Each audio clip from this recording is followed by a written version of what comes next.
나팔 소리가 울리는 그날이 오면 깨어있던 성도들이 사라지는 일이 발생할 것입니다. 예수께서 자기의 신부들을 데려가실 것이기 때문입니다. 휴거가 일어난 뒤 사탄은 자신의 때가 얼마 남지 않았다는 것을 알고 분노하여 교회를 낳은 이스라엘을 핍박할 것이며 이스라엘 민족의 대각성을 회방하기 위해 이스라엘에 대한 맹렬한 공격을 가할 것입니다. 용이 자기가 땅으로 내어 쫓긴 것을 보고 남자를 낳은 여자를 핍박하는지라. 너희가 예루살렘이 군대들에게 에워싸이는 것을 보거든 그 멸망이 가까운 줄을 알라. 휴거가 일어난 직후부터 시작되는 대환난의 기간은 하나님의 관점에서는 형벌의 날들이 시작되는 것이고 이스라엘 민족 입장에서는 야곱의 환난이 시작되는 것이며 나머지 모든 이방인들에게는 최종적으로 시험하는 때가 시작되는 것입니다. 이 날들은 기록된 모든 것을 이루는 형벌의 날이니라. 슬프다 그날이여 비할 데 없이 크니 이는 야곱의 환난의 때가 되미로 다마는 그가 이에서 구하여 냄을 얻으리로다.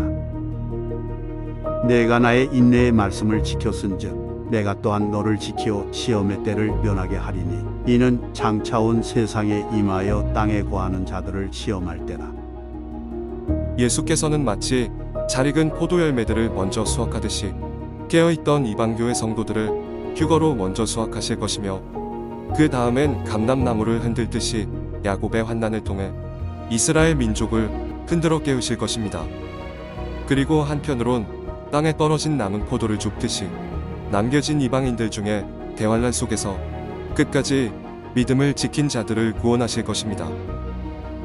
세계 민족 중에 이러한 일이 있으리니 곧 감람나무를 흔든 같고 포도를 거둔 후에 그 남은 것을 주움 같을 것이니라. 하지만 앞서 언급했듯이 사탄은 이스라엘 민족의 회복과 남은 이방인들의 구원을 회방하기 위해 최후의 공격을 가할 것이며 인류 역사 동안 언제나 그래왔듯이 그의 공격은 미혹과 죽음의 협박, 이 두 가지 양상을 띨 것입니다. 다만 대환난 기간은 그 강도가 훨씬 셀 것이므로 목숨을 아끼지 않고 시험을 이기는 자가 살아남을 것입니다. 세상에 대한 형벌의 기간인 대환난 기간은 성격상 크게 두 파트로 나뉘는데 전반부는 악인들을 통해 남은 인류를 마지막으로 피질하시는 기간이고 후반부는 하나님이 내리시는 일곱 나팔과 일곱 대접 재앙인데 일곱 대접의 재앙은 일곱 나팔의 재앙이 끝날 때까지도 끝내 회개치 않은 인류를 멸하시기 위해 최종적으로 내리시는 종말적 대재앙이 될 것입니다.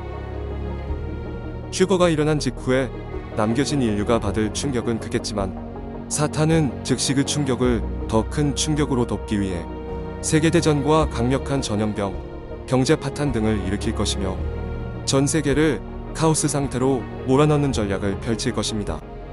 그래야만 적그리스도를 전면에 등장시켜 정치적, 경제적, 종교적 혼돈을 수습한다는 명분으로 화폐 통합과 짐승의 표를 실시하고 단일 종교를 출범시킬 수 있기 때문입니다. 이것은 넷째인 청황색 말의 예언과 일치하는 것인데 넷째인이 떼어지면 사탄의 세력이 인구 4분의 1을 전쟁과 경제 파탄과 전염병 등으로 죽일 것이라고 예언하고 있습니다.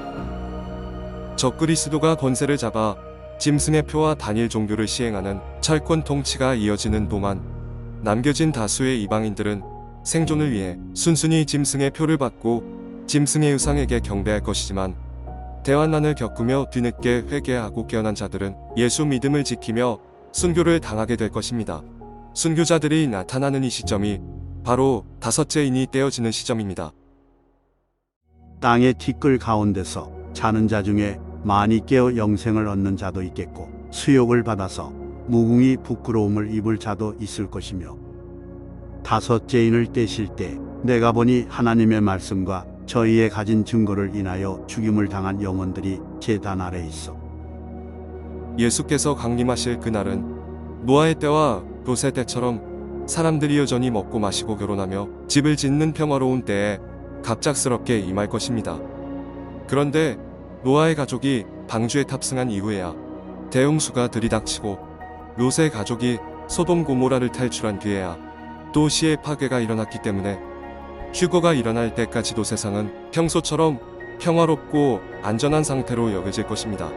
그래서 예언의 말씀을 통해 시대의 표적을 분별하며 깨어있지 않은 자들은 롯의 사위가 보인 반응처럼 대환란이 가깝다는 외침 소리를 농담으로 여기거나 종말론자들의 호들갑으로 여기게 되는 것입니다. 롯이 나가서 그 딸들과 정원한 사위들에게 고하여 이르되 여호와께서 이 성을 멸하실 터이니 너희는 일어나 이곳에서 떠나라 하되 그 사위들이 농담으로 여겼더라. 저희가 평안하다 안전하다 할 그때에 잉태된 여자에게 해산 고통이 이른과 같이 멸망이 호련히 저희에게 이르리니 결단코 피하지 못하리라. 2017년 예루살렘의 수도 선언과 2020년 아브라함 협정, 코로나 백신 패스 사태와 2023년 이스라엘 하마스 전쟁은 모두가 그날이 가까움을 알리는 알람 소리였기에 전 세계의 수많은 그리스도인들이 잠에서 깨어나고 있습니다. 예언의 성취를 발견하고 잠에서 깨어날 때입니다. 만일 우리가 그날이 가까움을 알고 깨어 준비할 필요가 없었다면 예수께서 이렇게 말씀하지 않으셨을 것입니다. 너희는 삼가라.